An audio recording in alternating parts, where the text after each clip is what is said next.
Bismillahirrahmanirrahim. Assalamualaikum warahmatullahi wabarakatuh. Kembali lagi pemirsa Darul Ilmi Indonesia. Alhamdulillah pada hari ini kita dapat bertemu kembali dalam acara talk show. Alhamdulillah pada hari ini telah hadir bersama kita semua adalah salah satu pimpinan pesantren modern Darul Ilmi Indonesia, Al-Mukarram Profesor Dr. Kiai Haji Husnan B. Fanani. Alhamdulillah Prof sudah hadir bersama kita. Assalamualaikum Prof. Waalaikumsalam warahmatullahi wabarakatuh. Antum sehat Prof? Alhamdulillah sehat selalu. Alhamdulillah. Para pemirsa mendengar nama beliau, insya Allah kita semua tidak asing. Beliau adalah salah satu cucu dari pendiri Pondok Modern Darussalam Gontor Ponorogo. Dan kalau melihat menilai dari pengalaman beliau baik secara keilmuan maupun pengabdian di masyarakat, tentu sudah sangat banyak ilmu yang bisa kita dapatkan, sehingga ketika beliau bersedia menjadi pimpinan pesantren modern Darul Ilmi Indonesia, betapa bersyukurnya kita semua. Alhamdulillah. Beliau selain salah satu cucu dari pendiri pesantren modern Darussalam Gontor adalah beliau juga pernah menjabat sebagai Duta Besar Indonesia di Azerbaijan, dan beliau juga saat ini menjadi dosen di salah satu universitas swasta di Indonesia. Insya Allah pada hari ini kita akan bersama berbincang dengan beliau untuk mendapatkan ilmu dan wawasan terkait kepondok modernan atau kepesantren modernan. Baik, Prof. Ya. Untuk mengawali bincang kita hari ini, Prof, mungkin bisa Prof perkenalkan dulu Prof, baik latar belakangnya maupun kiprah antum berapa tahun terakhir ini, Prof. Terima kasih, ini saya mendapatkan kesempatan yang luar biasa, kesempatan yang sangat berharga, bisa bersama-sama mengisi acara Darul Ilmi Indonesian Channel, luar biasa. Saya bahagia sekali dan saya sangat bangga sekali. Tentunya dalam kesempatan ini saya juga akan banyak bercerita terkait dengan pondok pesantren modern dan kepondok modernan kita ya. Pertama-tama saya harus menyapa dulu pemirsa nih. Assalamualaikum warahmatullahi wabarakatuh. Semua pemirsa Darul Ilmi dan juga semua kita yang ada di sini selalu sehat walafiat. Nah, seperti tadi komentar pertama pendahuluan yang sudah saya sampaikan, tentunya kalau bicara pesantren, bicara pondok modern, bicara tentang pondok modernan, itu tidak terlepas dari personil-personil yang dulu mengasasi, yang memberikan pondasi kepada kita.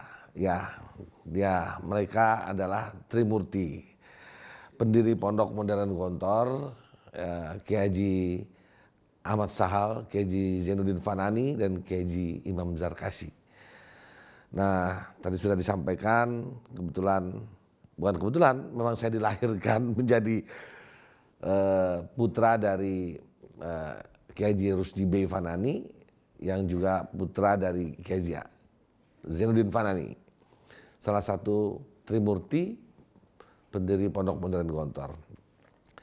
Tentunya ini merupakan sesuatu yang sangat luar biasa buat saya, karena tentunya ini akan menjadikan saya sebagai orang yang harus meneruskan cita-cita Trimurti, cita-cita Kiai Haji Zainuddin Fanani. Kemudian saya sendiri harus menjaga marwah nama baik Trimurti sebagai yang memberikan asas dan pondasi kepada pondok modern atau sistem kepondok modernan yang ada di tanah air ini. Sudah disampaikan, nama saya Husnan B. Fanani. Saya alumni Pondok Modern Gontor di tahun 1986 ya. Saya masuk Gontor 82, saya masuk di kelas intensif. Ya waktu itu intensif itu eksperimen. Ya eksperimen, ya. Alhamdulillah saya bisa menyelesaikan Kuliatul Muallimin selama 4 tahun. Dan sebelum tahun terakhir, itu tahun 85, sebelum terakhir saya menyelesaikan tahun 86, 85 kita semua kehilangan atau kita ditinggalkan oleh Trimurti kita terakhir, yaitu Kiai Imam Zarkashi. Waktu itu saya ingat sekali, saya kelas 5 KMI, saya sangat juga ikut terpukul karena pada waktu itu saya sempat, dalam hati saya sempat berbicara, kenapa kok tidak menunggu saya selesai dulu 86. Kenapa tahun 85 harus dipanggil Allah Subhanahu wa taala. Tapi itulah takdir. Mudah-mudahan beliau sudah berada bersama Allah Subhanahu wa taala di sana, dan tentunya amal jariah beliau tidak akan putus sampai akhir zaman. Kita berdoakan semuanya bagi Trimurti. Pada kesempatan ini juga saya ingin menyampaikan bahwa kita sebagai insan-insan pesantren, sebagai pengelola pesantren, sebagai orang-orang yang mengajar dan terdidik dan dididik di dalam pesantren. Apalagi pesantren itu adalah pesantren modern. Pesantren modern ini identik dengan pesantren muadalah. Muadalah Kuliatul Muallimin Al-Islamiyah. Bahasa Indonesianya apa ya? Kuliatul Muallimin itu ITC, Islamic Training College. Jadi yang sebuah lembaga pendidikan yang bukan hanya memberikan pengajaran materi, pelajaran-pelajaran agama, pelajaran-pelajaran Islam, ya, tapi juga memberikan berbagai macam ilmu, terutama yang paling penting adalah ilmu kehidupan. Ya. Jadi muallimin, ya muallimin, bukan mudarrisin. Kuliatul Muallimin, Kuliatul Muallimin Al-Islamiyah. Jadi itu adalah dari bahasa saya sudah kelihatan yang mengajarkan ulum kathir, ya. Dan guru-gurunya bukan hanya mudarris, tapi beliau guru-gurunya adalah muallim yang memberikan ilmu yang banyak, bukan hanya mengajar. Nah, kalau mudarris belum tentu muallim. Mudarris seorang guru belum tentu muallim, belum tentu dia seorang pendidik, belum tentu orang yang memiliki ilmu banyak. Tapi seorang muallim sudah pasti dia seorang guru karena berhadapan dengan banyak orang. Dia menjadi guru, juga menjadi penasehat, juga menjadi pengasuh, juga menjadi bagian yang tidak terpisahkan dengan santri-santrinya. Saya ingin sedikit menceritakan ya ketika saya dulu waktu di Gontor, ya tadi saya sudah ceritakan sedikit. Waktu saya nyantri dulu, saya merasakan sekali bahwa sepertinya banyak sekali pelajaran yang harus saya hafal, yang harus saya ketahui. Karena memang pendidikan di Kuliatul Muallimin Al-Islamiyah di Gontor itu dulu itu kita diberitahu bahwa kita belajar dengan kurikulum 100% agama dan 100% umum. Gitu. Sehingga materi yang diberikan kepada kita itu luar biasa. Banyak sekali. Tapi memang sesuai dengan waktu kita belajar di pesantren. Di Gontor pada waktu itu ya. Nah, Pondok Modern Gontor itu identik dengan Kuliatul Muallimin tadi. Sesungguhnya KMI itu memang waktunya hanya 4, 5 atau 6 tahun. Dan yang masuk Kuliatul Muallimin itu pasti anak-anak yang sudah tamat SD atau SMP. Atau kalau misalnya ada pun yang dari SMA bisa juga, bukan berarti nggak bisa. Tapi tidak mungkin anak yang belum selesai SD atau anak TK atau anak kelas 3 SD dimasukkan ke Gontor, itu tidak mungkin. Saya jamin, saya katakan tidak mungkin. Karena usia anak tamat sekolah dasar di Indonesia itu mungkin kira-kira sekitar usia 12 tahun. 12 tahun, 13 tahun, 15 tahun ya. Kemudian anak itu setelah usia-usia 12, 13 sampai 15 tahun itu mereka memasuki Darul Murahaqah. Darul Murahaqah. Apa itu Darul Murahaqah? Dia itu masuk fase masa-masa pencarian jati diri. Anak itu mulai puber. Ya, pubertasnya mulai ya. Mulai berubah. Keadaan fisiknya pun berubah, suaranya mungkin mulai berubah, mulai pecah. Ya kan? Atau mungkin anak itu, ya kalau anak laki-laki biasanya dulu kalau kita bisa mengalami mulai bermimpi. Ya, mulai bermimpi. Anak itu mulai meningkat dari remaja, dari anak-anak menjadi remaja. Nah, di masa-masa 5-6 tahun, katakanlah kita ambil patokan 12 ya. Usia 12 tahun ditambah 5 tahun atau 6 tahun. Berarti atau 4 tahun ya. Katakan 12, kalau 12 tambah 6 tahun. Berarti berapa tahun? 18. Usia 18 adalah usia yang paling menentukan bagi seseorang, bagi manusia. Terutama bagi laki-laki, manusia, semua manusia, perempuan laki-laki. Karena disitulah anak remaja umur 18 tahun itu sedang mencari sesuatu atas dirinya. Pencarian jati diri.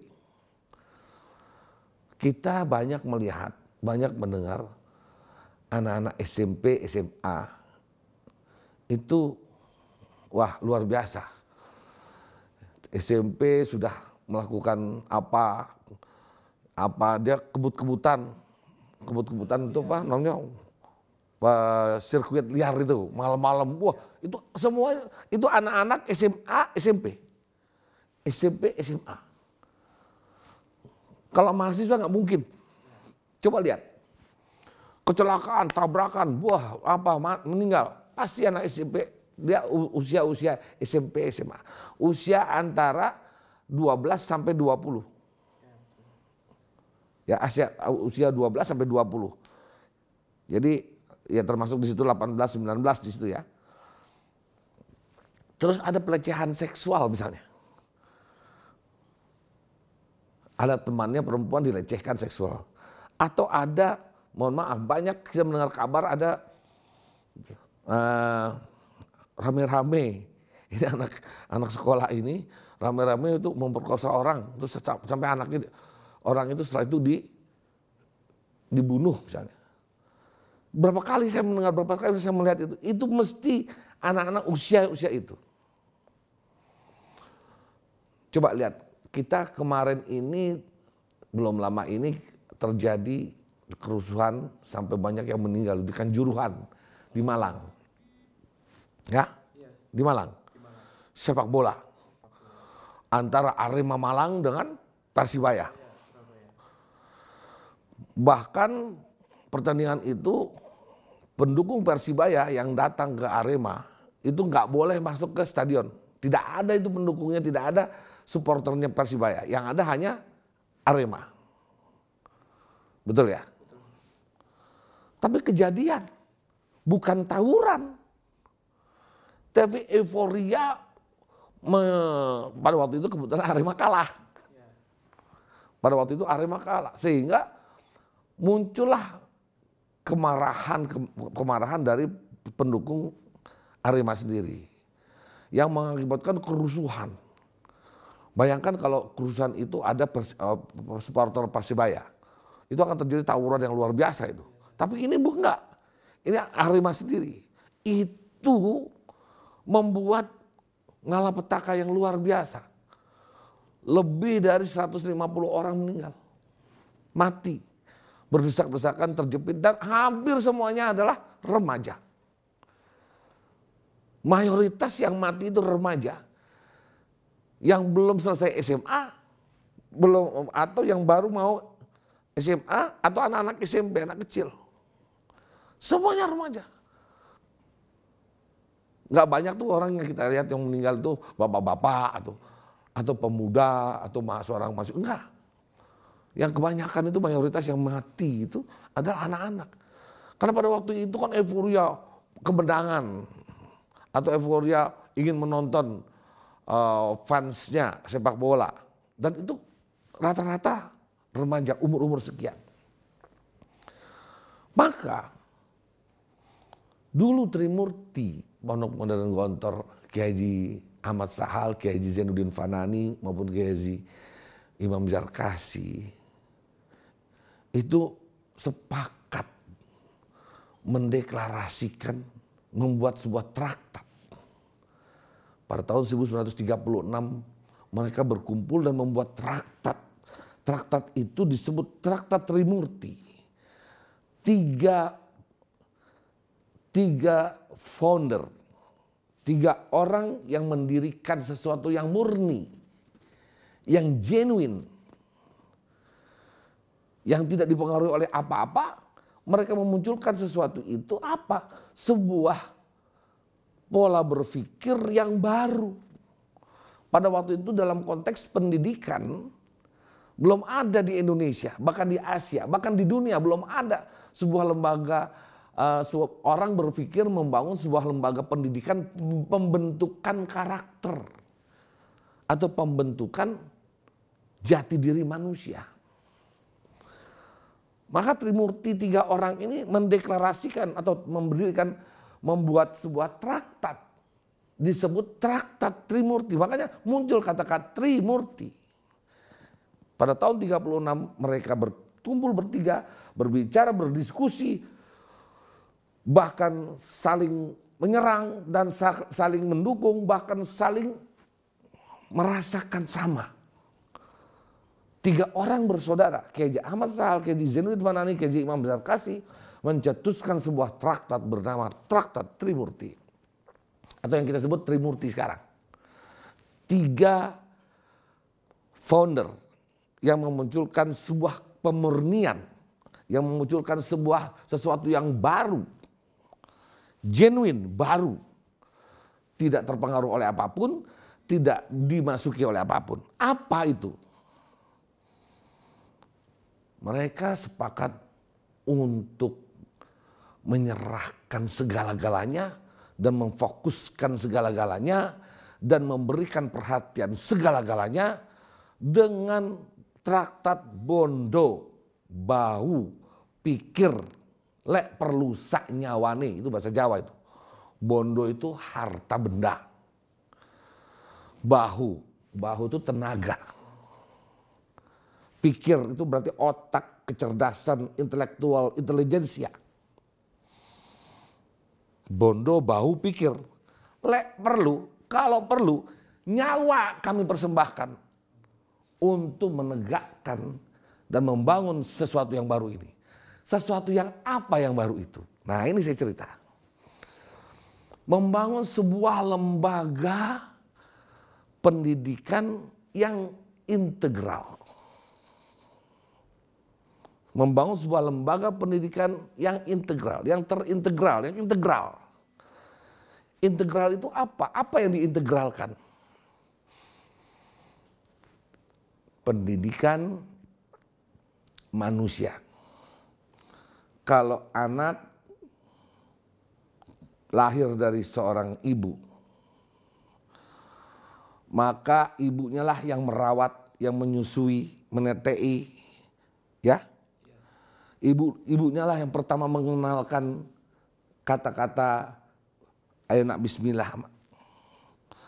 Ketika lahir berel, bapak diambil oleh bapak lah yang mengenalkan asma Allah di telinganya. Diazankan anak itu.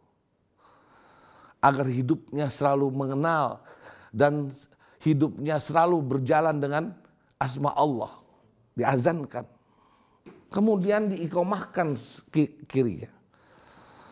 Di telinga kirinya diikomahkan. Ya. Kemudian diserahkan ke ibunya yang mengawali untuk memberi makan, susu, disusui. Nah, kemudian anak itu mulai besar, dilatih untuk berjalan, ayo nak bismillah, bismillah, ayo tak ding dong, tak ding, kan begitu anak-anak gitu kan ya. Itu diajak bicara walaupun anak itu nggak ngerti. Ayo nak, ayo bismillah, bismillah. Memakai nama Allah, memakai nama Allah, ayo berjalan, berjalan. Anak itu nggak ngerti. Terus kalau sebelum tidur, ayo sebelum tidur kita baca doa dulu. Bangun tidur baca doa dulu. Mau masuk kamar mandi baca doa dulu. Keluar kamar mandi baca doa. Semua dalam konteks kehidupan sehari-hari tidak pernah terlepas dari asma Allah.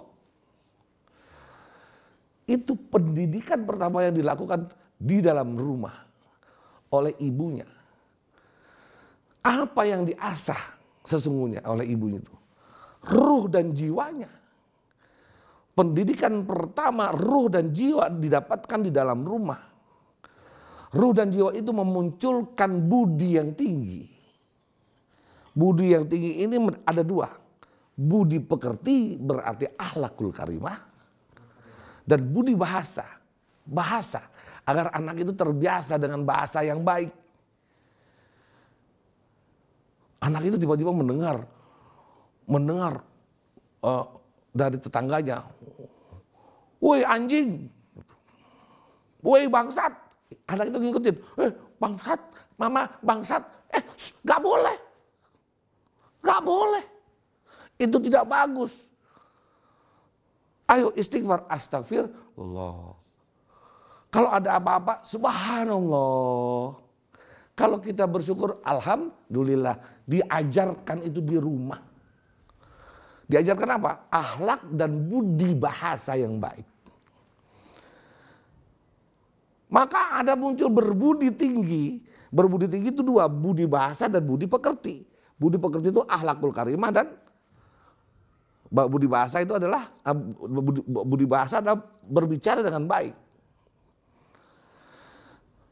Yang diasah adalah jiwa, ruh dan jiwanya. Kemudian di dalam rumah apalagi yang dilakukan? Anak-anak itu diajar sehat. Ayo nak, sikat gigi sebelum bobo, ya kan ya, sikat gigi sebelum bobo. Makanannya pagi-pagi, ayo makan telur supaya sehat, bergizi. Anak itu pagi-pagi dia dilatih untuk ayo lari untuk supaya sehat. Kaki kamu diurut-urut. Di rumah kita diajarkan untuk berbudi tinggi dan berbadan sehat. Itu di rumah. Madrasatul ula huwal bait. Wa madrasatul sani, dan sekolah kedua bagi pendidikan manusia, bagi manusia apa? Yaitu sekolahan. Madrasah. School. Gurunya bukan lagi orang tua. Gurunya bukan lagi bapak dan ibu. Siapa gurunya? Gurunya guru. Ustadz Fajar sebagai guru. Apa yang diasah? Apa yang diasah? Yang dibentuk apa? Otaknya, cara berpikirnya, kognitifnya. Yang dibentuk, yang diasah adalah otaknya, pikirannya. Jadi gurulah yang mengajarkan bahwa ini loh warna kuning, ini warna merah, ini warna biru, ini warna hijau. Ada matahari dan bulan. Mereka berputar dalam porosnya masing-masing. Dan bulan mengitari bumi. Dan kemudian bumi dan bulan mengitari matahari. Itu pendidikan kedua. Apa? Sekolahan. Jadi guru yang mengasah otaknya untuk kecerdasan berpengetahuan luas. Nah yang terakhir, yang ketiga. Pendidikan manusia yang ketiga dalam konteks manusia, dalam konteks pendidikan adalah kemasyarakatan. Apa yang diajarkan kemasyarakatan? Diajarkan kita untuk melihat alam sekitar. Saya sering mengatakan, menganalogikan kalau Bu itu apa Bu? Oh si ibu cerita, si ibu ngomong sama anaknya. Anaknya bertanya tuh di jalan itu, Bu ada yang jalan itu tadi orang pakai apa itu Bu? Cepat sekali. Oh itu sepeda nak, sepeda rodanya 2 di kayu dia. Namanya sepeda kayu, di kayu. Ketika anak itu jalan dari rumah menuju ke sekolah, ya kan? Dia ngeliat, itu namanya sepeda Bu, itu sepeda nak, di kayu. Pulang sekolah, dijemput sama ibunya kan, dibawa sama ibunya, melewati pasar. Di ujung pasar, si anak itu berteriak, Bu, itu ada sepeda, tapi kok rodanya 3 Bu? Gitu. Si anak itu bertanya, kan boleh dong berpikir dia, melihat dan berpikir. Si ibu bilang lagi, diajarkan sama ibu, itu bukan sepeda nak. Dia di kayu juga seperti sepeda, tapi rodanya 3, namanya beca. Gitu. Udah mau sampai rumah, si anak teriak lagi, Bu, itu ada beca. Rodanya 3, di kayu juga. Si ibu teriak, oh bukan nak, itu bukan beca. Apa dong Bu? Tadi kan protes anaknya. Ibu kan tadi mengatakan kalau rodanya 2 itu sepeda, rodanya 3 itu beca. Tapi ini roda 3 kenapa ibu nggak bilang beca? Oh bukan nak, dia di kayu juga seperti sepeda, rodanya juga 3, tapi depannya itu box kaca. Inilah tukang roti. Bukan sepeda, tapi tukang roti, orang penjual roti. Anak itu baru berpikir, oh, nah itu diajarkan dalam masyarakat. Dalam masyarakat juga anak itu bisa melihat mana yang baik, mana yang buruk. Dalam masyarakat itu juga anak-anak bisa melihat bagaimana orang melakukan sesuatu. Nah, semua ini diintegralkan oleh Trimurti. 3 pokok pendidikan manusia ini, pendidikan rumah, pendidikan sekolah, dan pendidikan kemasyarakatan atau social touch, social education, itu dijadikan satu oleh Trimurti. Dijadikan satu tempat, satu masa, dan di situ diukur waktunya. Nggak boleh lebih dari 6 tahun. Ada targetnya karena usia manusia dalam perubahan itu dari usia 12 sampai usia 18. Ya mungkin ada yang nggak naik sampai 20 lah misalnya gitu ya. 6 tahun atau 5 tahun atau 4 tahun. Nah, disitulah digabungkan anak itu, di situ rumahnya, di situ sekolahnya, di situ dibuat lingkungan kemasyarakatannya. Maka dibuatlah ada acara pramuka agar mereka kreatif, nyanyi-nyanyi, teriak-teriak, boleh ngapain aja, main-main bambu, ikat-ikat bambu, buat apa, buat itu, pramuka. Dididik keberaniannya untuk bicara di depan orang banyak supaya tidak binder, wardeh kata orang Belanda. Gak rendah diri. Dididik kemandiriannya, dididik bisa tegak di depan orang banyak, berani bicara. Diajarkan muhadoroh. Latihan pidato. Kan begitu, berbahasa Arab, berbahasa Inggris. Ingat, bahasa itu adalah yang pertama, budi bahasa tadi. Jadi anak-anak pada waktu itu dikasih tahu dengan bahasa yang baik, bahasa Arab, bahasa Inggris. Betul? Kemudian ada yang main sepak bola, ada yang main badminton, ada klub bola, ada Putra Remaja, ada Darussalam, ada klub Meteor, ada klub Dharma Jaya, ada basketball club, Venus, Exotic, Lakers dan sebagainya. Kenapa kok ada klub-klub begitu? Dilatih mereka untuk terus bisa berkompetisi. Bersaing. Karena nanti di luar, kalau kalian sudah di luar pondok, kalian akan bersaing dengan orang yang kalian tidak kenal. Kalian akan bisa bersaing dengan semuanya. Maka dibentuklah sebuah tempat di mana dia membentuk manusia. Jadi ada anak itu tidak mungkin main motor-motor liar. Tidak mungkin dia itu akan jahat dengan temannya. Tidak mungkin berpikir kotor. Kenapa? Karena selalu ada kegiatan.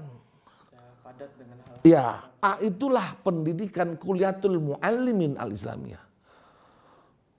Pak Fajar sebagai seorang guru di sebuah lembaga Kuliatul Muallimin bukan hanya mengajarkan pelajaran yang ada di kelas toh. Betul. Anda juga mengasuh anak-anak itu, memakaikan baju mereka, memakaikan sarung. Ini nggak benar cara makainya, begini cara makainya. Coba diikat sama sabuk. Sehingga anak-anak itu benar-benar terdidik bagaimana cara hidup yang baik. Maka keluar dari pondok ini, keluar dari Kuliatul Mu'allimin, anak-anak itu sudah siap untuk hidup di luar.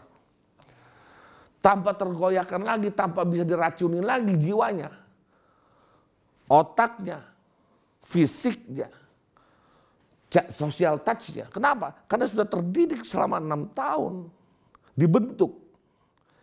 Jadi saya mau ibaratkan begini, Kuliatul Mu'allimin itu seperti pabrik.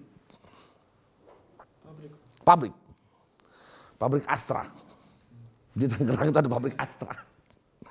Dimasukkan itu setiap hari, ada plat, ada besi, ada mur, ada kabel, ada kaca, ada karet.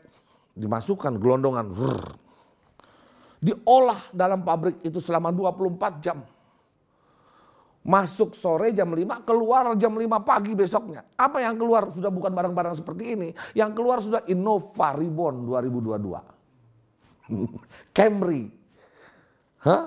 Toyota Lexus. CR-V, Honda CR-V. Yang keluar sudah berbentuk sesuatu. Begitu juga Kuliatul Mu'allimin. Masuk anak-anak itu tamat SD, belum apa-apa masih nangis. Ibu bapaknya pulang itu dia masih, bapak ibu jangan pulang, jangan pergi, nunggu, suruh tunggu bapak ibunya. Masih kolokan, masih susah, masih apa. Tapi setelah 6 tahun, setelah 5 tahun, anak-anak ini menjadi manusia-manusia yang luar biasa. Kenapa? Dia bisa menghadapi kehidupan. Makanya Kuliatul Mu'allimin itu punya slogan, berani hidup, tak takut mati. Takut mati, jangan hidup. Takut hidup, mati saja. Sekali hidup, hiduplah yang berarti. Kan luar biasa itu. Ya kan? Nah, jadi inilah makna dari sebuah lembaga pendidikan modern. Pada saat itu tahun 36. Trimurti yang bersepakat untuk mendirikan sebuah lembaga yang bernama Kuliatul Mu'allimin ini, ya, itu sudah berpikir jauh ke depan. Mereka bertiga ini punya visi yang luar biasa. Mereka mempunyai visi yang jauh dan sangat futuristik. Apa visinya? Kita buat manusia-manusia yang berbudi tinggi, yang tadi saya sebutkan, berbadan sehat, berpengetahuan luas, dan berpikir bebas. Agar manusia-manusia yang memiliki karakter ini nanti, ya, setelah dididik 6 tahun, kan keluar manusia-manusia yang memiliki berbudi tinggi, berbadan sehat, berpengetahuan luas, berpikir bebas, maka mereka ini akan mengisi ruang-ruang di mana ketika Indonesia akan merdeka nanti. Tahun 36 kita belum tahu Indonesia merdeka kapan. Trimurti sudah berpikir Indonesia pasti akan merdeka. Lama atau cepat Indonesia akan merdeka. Kita harus mengisi Indonesia merdeka itu. Manusia-manusia Indonesia tidak boleh manusia-manusia yang minder wardeh karena terjajah oleh Belanda. Tidak boleh manusia-manusia yang tertindas oleh Belanda. Tidak boleh menjadi manusia-manusia nanti ketika Indonesia merdeka. Tidak boleh Indonesia ini dipegang oleh manusia-manusia yang tidak pernah mendapatkan keadilan. Maka dia akan rakus, tidak akan memberikan keadilan juga kepada rakyatnya. Indonesia nanti akan dipegang oleh orang-orang yang memiliki pengetahuan yang luas. Tidak boleh orang-orang yang bodoh yang tidak pernah diberi pendidikan oleh Belanda. Itu cara berpikirnya begitu. Sangat jauh ke depan. Beliau 3 orang ini membangun sebuah lembaga pendidikan baru yang bernama Kuliatul Mu'allimin Al-Islamiyah. Tapi tidak meninggalkan lembaga yang sudah diasuh oleh Pak Sahal dari tahun 26. Tarbiyatul Atfal, Sulamul Mu'allimin, Sulamul Mu'atalimin, tingkatan madrasah ibtidaiyah, sanawiyah, itu tidak ditinggalkan. Tapi dia membuat sebuah lembaga baru. Dan waktunya hanya 6 tahun. Karena yang masuk ke situ adalah anak-anak tamat madrasah ibtidaiyah atau tamat SD atau tamat SMP yang mereka sedang butuh mencari jati diri. butuh untuk dibentuk karakternya. Maka saya ingin mengatakan Kulliyatul Muallimin Al-Islamiyah adalah sebuah lembaga pembentukan karakter manusia. Manusia apa yang harus keluar dari KMI ini? Kita sudah banyak di mana-mana ditulis di kamar-kamar di mana-mana. Manusia yang berbudi tinggi, berbadan sehat, berpengetahuan luas dan berpikir bebas. Kok kita tidak diajarkan di dalam pondok ini pelajaran-pelajaran agama yang ya kalau di luar tuh ada kitab-kitab kuning, tafsir Jalalain, ada Nahwul Wad, ada Nahwul Alfian, ada Jumriti, ya, tafsir Ibnu Katsir, tafsir Ibnu Besar. Kenapa nggak diajarkan? Karena kalau kita ajarkan nggak cukup 6 tahun. Bisa 16 tahun, bisa 18 tahun di KMI. Nggak cukup. Kita hanya mendidik manusia yang mengerti tentang bagaimana belajar agama. Yang mengerti menjalankan kehidupan beragama. Yang mengerti toleransi. Yang mengerti tasamuh bersama. Memiliki sama-sama rasa. Bagaimana kita mengajarkan mereka bagaimana bisa hidup bersama. Dan jangan sampai terlindas dalam kehidupan. Terlindas oleh zaman. Terlindas oleh keadaan. Dikalahkan oleh situasi dan kondisi. Itulah manusia-manusia yang kita akan cetak di Kulliyatul Muallimin juga di pondok modern Darul Ilmi ini. Alhamdulillah, barakallah. Wah, luar biasa. Cerita saya. Jangan berhenti. Fenomena yang terjadi saat ini memang sangat luar biasa dan alhamdulillah baik dengan Gontor yang insya Allah akan kita teruskan di Darul Ilmi Indonesia ini. Ya. Prof, terima kasih tadi sudah luar biasa pemaparannya. Mungkin kami izin ada satu pertanyaan nih Prof. Tadi pemaparannya baik sejarahnya juga gitu Prof. Terkait fenomena yang terjadi ini Prof. Dan masih banyak lagi isu-isu global terkait kenakalan remaja maupun tantangan sekarang ada era digital lain sebagainya. Bagaimana usaha kita sebagai santri, sebagai pendidik khususnya di Darul Ilmi ini agar kemudian kita bisa memberikan solusi atau bahkan menjadi pencerah dari berbagai kerusakan, dari isu-isu global yang ada saat ini, Prof. Di berbagai sisi kehidupan, baik politik, baik sosial. Bagaimana Prof langkah konkretnya mungkin Prof? Apakah Kulliyatul Muallimin Islamiyah ini ada beberapa asumsi kalau pendidikan itu mungkin cocoknya untuk zaman dulu saja. Apakah masih relevan atau bahkan justru itu yang paling tepat untuk saat ini Prof? Oke, saya hanya jawab dengan satu kata. Istiqomah. Istiqomah berarti apa? Dari dulu berdirinya KMI tahun 36 sampai kapanpun sangat relevan. Di zaman apapun. Di zaman penjajahan Belanda. Tahun 36 kan di Belanda itu. Tahun 37, 36, 37 Belanda. Sampai 45. Di zaman kemerdekaan. Di zaman Orde Lama itu Bung Karno yang penuh dengan gejolak, bahkan kita mau dikomuniskan dengan PKI-nya itu dan Nasakom di zaman 60-an itu. Kemudian Bung Karno jatuh di zaman Orde Baru 32 tahun Pak Harto memimpin, ya kan? Gontor tetap seperti itu, Kulliyatul Muallimin seperti itu. Setelah itu zaman reformasi, banyak perubahan yang mendasar dalam kehidupan berbangsa dan bernegara. Ya, dalam konteks kebebasan berpendapat, kebebasan menginformasikan, kebebasan segala macam kebebasan. Tapi Gontor tetap seperti itu, mendidik terus manusia-manusia. Ya, setelah zaman reformasi,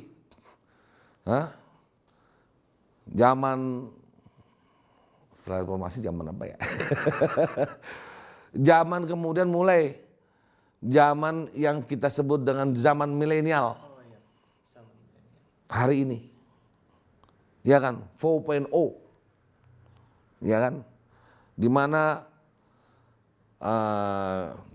teknologi digital merambah ke semua sisi kehidupan manusia. Tapi tetap faktor manusia adalah faktor utama. Ya kan? Nanti ada 5.0, ada 6.0, ada zaman post milenial. Setelah itu ada zaman post milenial. Apa post milenial? Zaman alpha 6.0. Bahkan zaman artificial intelligence. Zaman artificial intelligence yang semuanya serba nggak pakai tangan manusia. Saya mau kopi, itu ada robot datang cuk bawain kopi kepada saya. Saya mau makan apa? Makan soto, ada yang bikin, bukan manusia, robot. Maka di saat itulah nilai-nilai kemanusiaan hilang. Siapa yang mempertahankan nilai-nilai kemanusiaan itu? Kuliatul Mu'allimin Al-Islamiyah jauh ke depan sudah menjangkau masa ini dan masa yang akan datang. Bahwa satu saat nilai-nilai kemanusiaan akan hilang. Maka kita harus pertahankan dan harus istiqomah dengan pendidikan Kuliatul Mu'allimin. Karena apa? Kita mendidik manusia. Mendidik jiwanya dan ruhnya. Jasmaninya, otaknya, cara berinteraksinya. Maka anak pesantren yang terdidik di Kuliatul Mu'allimin Al-Islamiyah, dia adalah manusia-manusia segala zaman. Saya ingin katakan, dia adalah manusia-manusia semua zaman.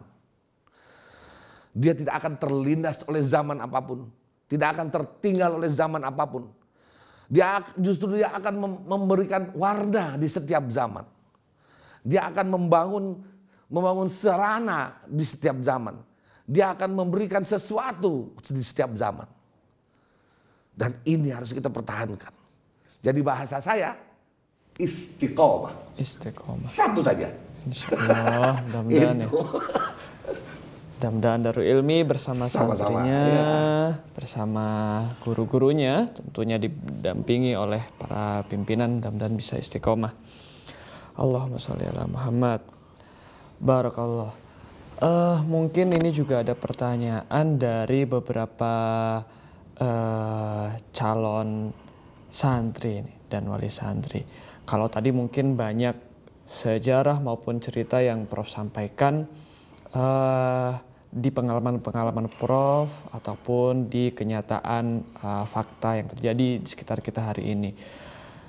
Dalam rangka tadi itu Prof, mungkin kalau bisa kita ambil konklusi singkatnya ada 4 karakter atau 4 ciri ya Prof ya, dari santri maupun guru hasil cetakan pesantren modern ataupun Kuliatul Mu'allimin Al-Islamiyah, yaitu tadi berbudi tinggi, berbadan sehat, berpengetahuan luas, dan berpikiran bebas.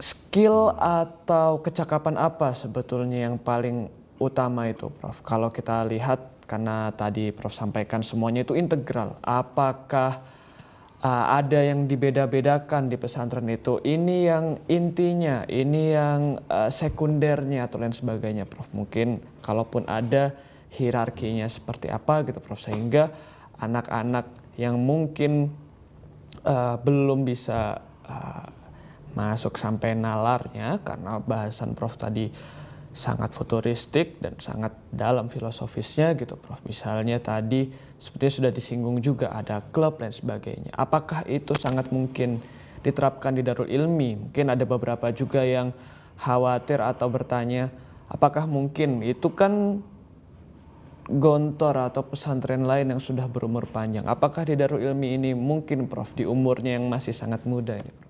Ya, kalau untuk Darul Ilmi justru malah lebih mudah. Lebih mudah, lebih gampang. Karena yang kita didik, yang kita bentuk baru nggak banyak orang. Bayangkan gontor itu 4.000 orang juga. Ya kan? 4.000 orang satu gontor tuh. Belum gontor yang lain tuh. Pondok-pondok yang lain, 4.000 orang. Gontor putri lebih besar lagi, 6.000-an itu satu pondok. Ya kan? Kita cuma 100 orang. Lebih mudah membentuknya. Lebih bagus kita menginikannya, bahkan bisa lebih concern. Setiap guru, kan saya katakan tadi, setiap guru itu bukan hanya mengajarkan pelajaran yang sudah ditetapkan atau kurikulum. Tidak, guru itu juga sebagai pengasuh, sebagai teman bermain, sebagai orang tua yang memberitahukan, sebagai teman dalam segala macam unek-unek permasalahan mereka. Bayangkan kalau sekarang kita punya guru 10, santri kita 100. Berarti kan satu orang guru mengayomi 10 orang. 1 banding 10. Masih kurang sebetulnya. Lebih ideal lagi, lebih bagus lagi, satu guru hanya 5 santri. Ngurusin 5 orang. Lebih fokus. Bayangkan coba di Gontor. Satu wali kelas itu ngurusin 40 orang. Tapi itu harus dilakukan gitu. Nah, kenapa? Karena kita dalam satu tempat. Dalam satu tempat. Apapun yang kita bisa lakukan, kita lakukan. Memang tentunya kita tidak bisa samakan pondok seperti Darul Ilmi yang baru ini dengan pondok pesantren yang besar seperti Gontor, Darul Najah, Darul Qolam dan lain sebagainya. Enggak, tidak mungkin sama.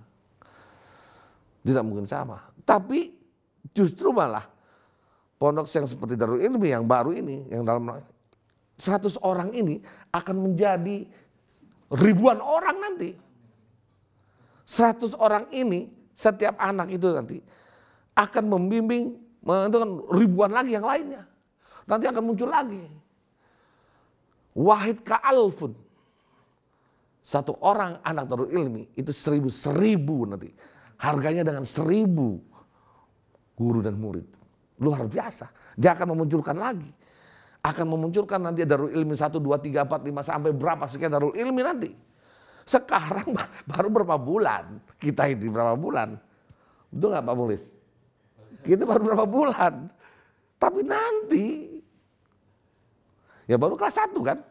Semuanya kelas 1. Semuanya kita didik sama. Kita tanamkan itu jiwa-jiwa.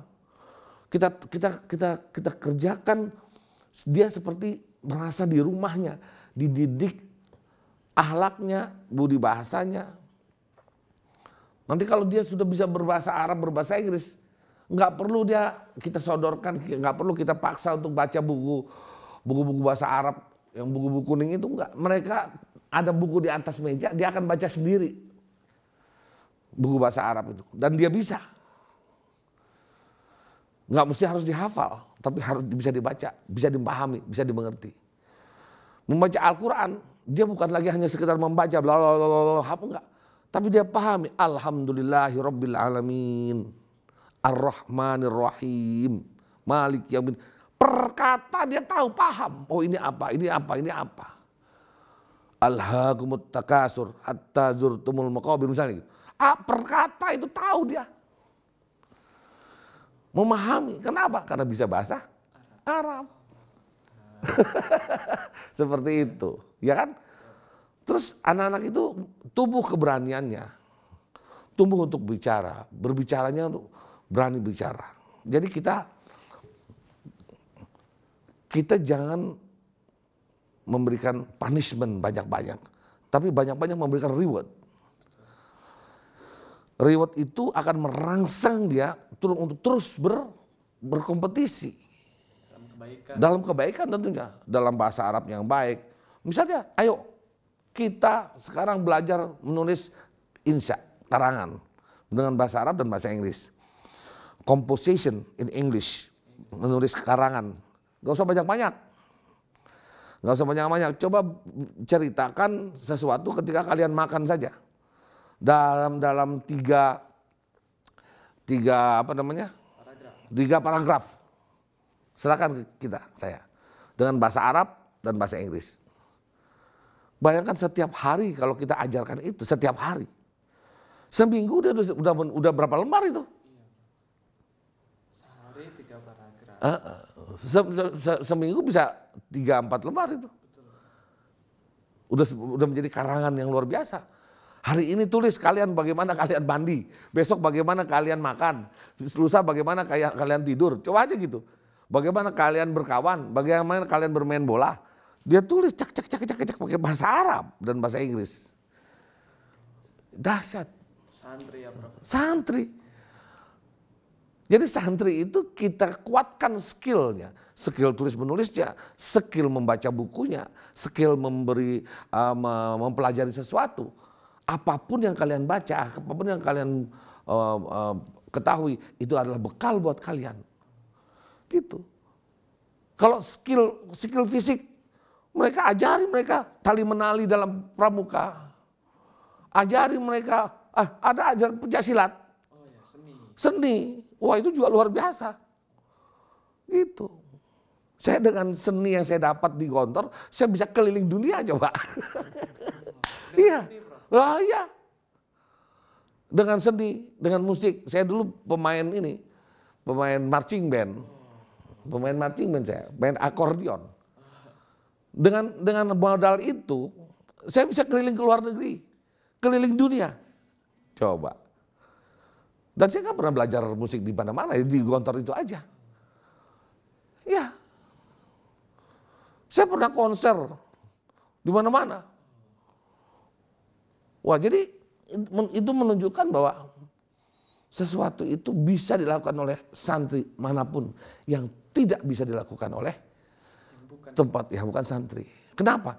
Karena santri kita bekali mereka mental untuk bisa, mental untuk mencari, mental untuk mendapatkan, mental untuk mengerti, mental untuk menjadi juara. Itu masalahnya.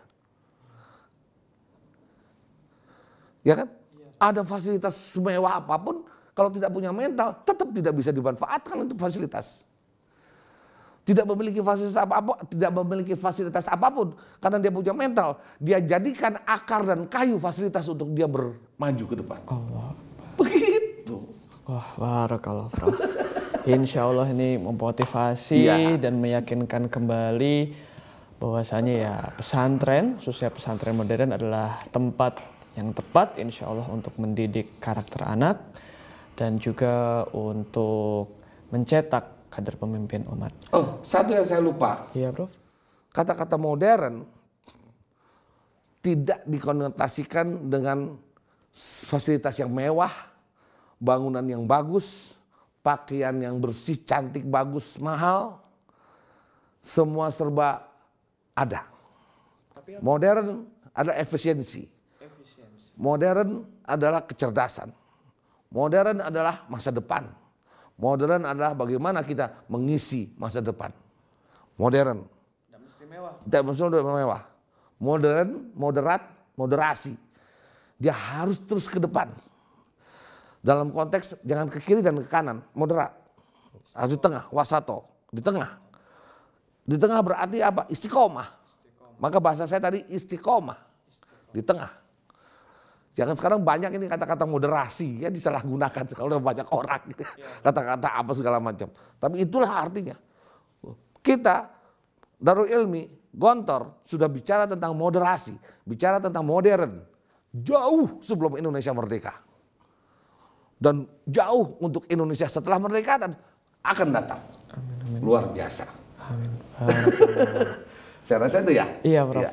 Terima kasih. Alhamdulillah pada kesempatan hari ini sangat banyak ilmu yang beliau sampaikan. Mudah-mudahan kita semua sebagai santri beliau juga, masyarakat umumnya khususnya calon santri maupun wali santri mendapatkan banyak pencerahan sehingga tidak ragu lagi untuk mengantarkan anaknya ke pesantren, khususnya ke pesantren modern Darul Ilmi Indonesia.